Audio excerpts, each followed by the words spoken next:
भारत का रक्षा उत्पादन अब तक के सबसे उच्चतम स्तर पर है। डिफेंस प्रोडक्शन बढ़कर 1.27 लाख करोड़ हो चुका है। 90 से अधिक मित्र देशों को हथियार और सैन्य साजो सामान का हो रहा है निर्यात। यदि हम नेट इंपोर्टर की बजाय नेट एक्सपोर्टर हुए तो इससे न सिर्फ हमारी इकोनॉमी मजबूत होगी बल्कि हमारे यहाँ एम्प्लॉयमेंट की अपॉर्चुनिटीज भी बढ़ेंगी। या माजी में ही आपके ख्याल में ये था कि चीन का मुकाबला करना है तो ये जरूरी है, या फिर नरेंद्र मोदी साहब फौज के ऊपर बहुत ज्यादा इन्वेस्टमेंट कर रहे हैं ताकि वो आर्मी को जीत सकें, आर्मी को, एयरफोर्स को, नेवी को जीत सकें?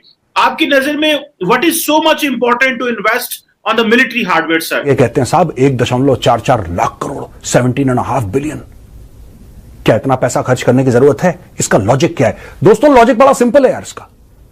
आपका हथियार दुश्मन के हथियार से बेहतर होना चाहिए, बस इसके अलावा और कोई लॉजिक नहीं है। Your weapon has to be better than the weapon of the enemy. और ये बहुत अच्छा काम करा है डिफेंस एक्विजिशन काउंसिल ने कि अप्रूव कर दिया है। अब से लेकर अब तक रक्षा क्षेत्र में कई सुधार किए गए हैं जिससे देश की सैन्य तैयारियों में जबरदस्त उछाल आया है। रक्षा मंत्री राजनाथ सिंह ने इसे भारत के लिए एक ऐतिहासिक समय बताया है। हम बात करें टेक्नोलॉजी की, डिफेंस इक्विपमेंट्स की, खास तौर पे हमारा बड़ा बजट डिफेंस पे लगता है, तो वो हम क्यों इंपोर्ट करते नजर आ रहे हैं? हम यहाँ पे खुद क्यों नहीं मैन्युफैक्चरिंग कर रहे? इंडिया ने 21,000 करोड़ की एक साल में सिर्फ ये एक्सपोर्ट की है डिफेंस इक्विपमेंट की। डिफेंस प्रोडक्ट्स को 75 कंट्रीज के साथ एक्सपोर्ट करके 8,000 करोड़ का बिजनेस किया है ओनली 6 मंथ।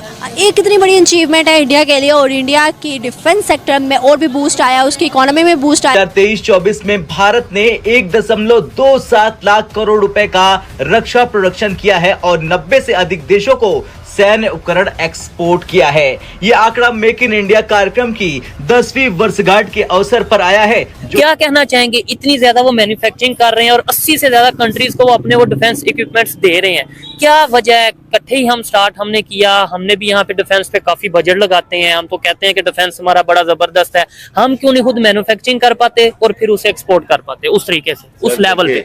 जब सबसे पहले जब तक हम अपने मुल्क से करप्शन नहीं खत्म करेंगे ना तो हम तरक्की नहीं कर सकते। ठीक है, देखिए हमें खुद भी ऑनेस्ट होना चाहिए, ठीक है, आगे से भी हमें ऑनेस्टी से काम करना चाहिए, ठीक है ना।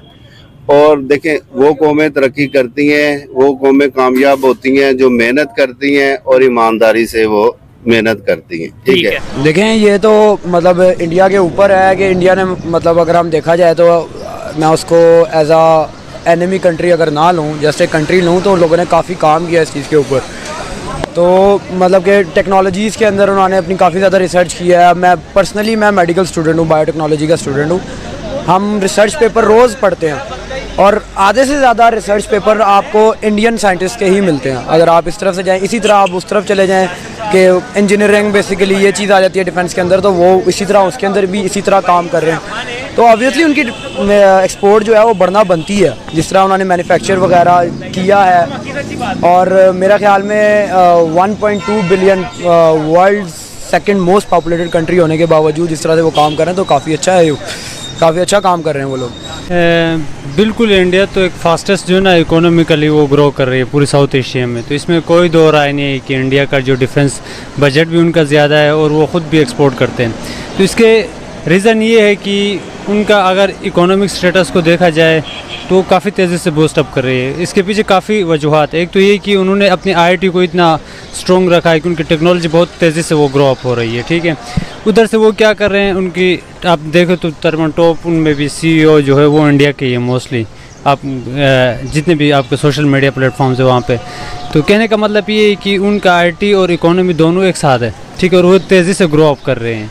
तो यही वजह है कि उनकी अगर इकोनॉमी और IT और वो अपने इंडस्ट्रीज़ में बहुत तेज़ी से उनके रुझान आ रहे हैं, ठीक, बहुत तेज़ी से वो काम कर रहे हैं, जिसकी वजह से वो क्या कर रहे हैं, पहले रशिया और इनसे बहुत ज्यादा वो इंपोर्ट कर रहे थे, ठीक है। फिर इधर ये चीज नहीं समझ लगती, देखने वाले भी कमेंट करिएगा कि कोई भी हमारे इर्द गिर्द कंट्री या नेबर कंट्री, चाहे अफगानिस्तान हो, चाहे इंडिया हो, या थोड़ा साथ आगे अगर बात करें बांग्लादेश हो, हमसे हमारे सामने ही वो आगे डेवलपमेंट की तरफ जा रहे हैं। चाइना को भी ऐड कर लें बीच में, हमें सिर्फ क्यों नहीं समझ आ रही? मतलब हम कभी बैठ के अफगानिस्तान की एग्जांपल दे देंगे, ये देखें जी अभी कल ही आजाद हुआ और वो आगे चला गया, उनकी करेंसी बेहतर होगी। इंडिया देखें जी वो IT में आगे चला गया, टेक्नोलॉजी में आगे चला गया। चाइना तो बहुत आगे चला गया, हम खुद क्यों नहीं सीख लेते? सर देखिए, सबसे पहले तो हमें ना एक यूनाइटेड कौम बनना चाहिए, यूनिटी होनी चाहिए, यूनिटी होनी चाहिए, ठीक है। एक दूसरे का हमें ख्याल रखना चाहिए, ठीक है। और फिर जितने भी हमारे हुक्मरान हैं, इन सबको जो भी सियासी जमातें हैं, चाहे वो कोई भी है, इन सबको मिलके एक एजेंडा तैयार करना चाहिए। सिर्फ मुल्क की मईशत को उठाना चाहिए कि जल साहब, पहले तो ये बताएं कि ये जब से नरेंद्र मोदी साहब की हुकूमत आई है, ये महसूस किया जा रहा है, वैसे रूटीन में भी था, ये पिछले 10 सालों में एक रिकॉर्ड है कि इंडिया दुनिया का सबसे बड़ा आर्म्स इंपोर्टर था, लेकिन अभी कुछ ये महसूस किया जा रहा है कि इंडिया बड़ा मैसिवली जो है वो मिलिट्री हार्डवेयर खरीद रहा है। इसकी क्या वजह है? इंडिया को क्या जो अमेरिका के साथ क्वाड पार्टनरशिप की वजह से अमेरिका समझता है कि ये जरूरी है, या माजी में ही आपके ख्याल में ये था कि चीन का मुकाबला करना है तो ये जरूरी है, या फिर नरेंद्र मोदी साहब फौज के ऊपर बहुत ज्यादा इन्वेस्टमेंट कर रहे हैं ताकि वो आर्मी को जीत सकें, आर्मी को, एयरफोर्स को, नेवी को जीत सकें? आपकी नजर में what is so much important to invest on the military hardware sir?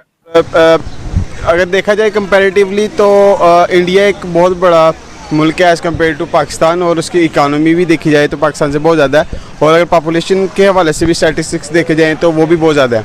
और अगर वहाँ पे अगर एक कंपनी अगर एक पेन भी बनाती है तो उसको 1 अरब और 32 करोड़ पेन बनाने पड़ेंगे, तो इस हिसाब से उसको अच्छा रेवेन्यू जनरेट होगा। तो जो भी वहाँ पे जो इतनी ज़्यादा पॉपुलेशन होने की वजह से लोग वहाँ पे कंज्यूमर मार्केट बहुत ज़्यादा बड़ी है पाकिस्तान की निस्बत, तो इस हवाले से उसको जो रेवेन्यू है वो ज़्यादा जनरेट होता है। जितना रेवेन्यू ज़्यादा जनरेट होगा वो अपने डिफेंस सिस्टम में भी ज़्यादा लगाएंगे, तो ये मुझे लगता है कि वो इस हिसाब से उनकी इम्पोर्ट एक्सपोर्ट इस वजह से ज़्यादा है। के लिए जो आप बात कर रहे हैं उसमें टैंकों की अगर आप बात करते हैं तो इस वक्त पाकिस्तान आर्मी में कोई ऐसा टैंक नहीं है जिसका किसी तरीके से भी कोई ताल्लुक अमेरिका से हो। किसी किस्म का कोई इक्विपमेंट हमारे टैंकों का अमेरिका से कोई इंहिसार इसके ऊपर नहीं है। लेकिन वो जो आप बात कर रहे थे, मैं उसको अगर थोड़ा सा कंटिन्यू करना चाहूँ, उसके ऊपर कुछ कहना चाहूँ। The American equipment that we have had, और जो अमेरिकन इक्विपमेंट अभी हमारे पास है, जो नया इक्विपमेंट है उसमें हमारे पास मेरे में पिछले 20-25 साल में कोई नई चीज आई नहीं है अमेरिका से। जो पुरानी चीजें हैं, कुछ जहाज वगैरह हैं, एयरफोर्स का इंहिसार ज्यादा है, नेवी का, आर्मी का, अमेरिकन इक्विपमेंट बहुत कम है, उसको हम ऑलरेडी मेंटेन कर रहे हैं, कुछ उनके असर रसूख से, कुछ अपने पैसों से, कोई अपनी काबिलियत से। और जहां तक ताल्लुक है ये सैंक्शंस और इसका रिस्ट्रिक्शन लगने का हमारे ऊपर, ये बात नहीं है।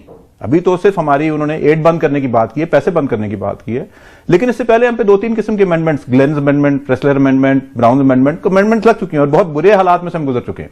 और इक्विपमेंट कंपैरेटिवली उससे बिल्कुल नया भी था और अच्छा भी था, तो हमने इस इक्विपमेंट को मेंटेन भी किया, हमने अपनी ऑपरेशनल एबिलिटी भी रखी, और उस दौरान हमने अमेरिका से अपने बातचीत के चैनल भी जारी रखे। तो ऐसा कोई ये धमाका खेज इंकशाफ नहीं, कोई बड़ी बात नहीं। अच्छा, मैं बख्तरबंद गाड़ियां आर्मर्ड पर्सनल कैरियर की देख रहा था, M113 जो है वो अमेरिका से आ रही हैं। उसके बाद तला है आर्मर्ड पर्सनल कैरियर, वो पाकिस्तान शायद खुद बना रहा है। तो यहाँ पे बख्तरबंद गाड़ियों के हवाले से कुछ इन्हिसार है अमेरिका के ऊपर? सर, अमेरिकन इक्विपमेंट का जहां तक ताल्लुक है, हमारी जो लार्जर पिक्चर है वो इस तरह है कि अमेरिकन APCs जिसको हम कहते हैं, आर्मर्ड पर्सनल कैरियर, ये एक हैं तो अमेरिकन ओरिजिन की, लेकिन ये दुनिया में बहुत सारी जगहों पे बनती हैं, हमने बहुत सारे और मुल्कों से भी यूज्ड भी इस्तेमाल की हैं, हमारे पास हैं।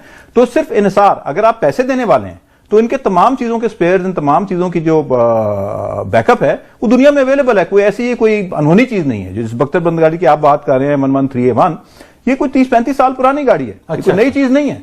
मतलब कोई ऐसा स्टेट मेंटेन हम अमेरिका के बगैर भी कर सकते हैं। हमारी अपनी एबिलिटी HIT के अंदर, हैवी इंडस्ट्रीज टेक्सला के अंदर, और हमारी जो दुनिया में बाकी दोस्त मुल्क भी हैं। कोई अमेरिका से लड़ने का मतलब ये तो नहीं कि हमारा हर बंदे ने नाटका बंद कर देना है।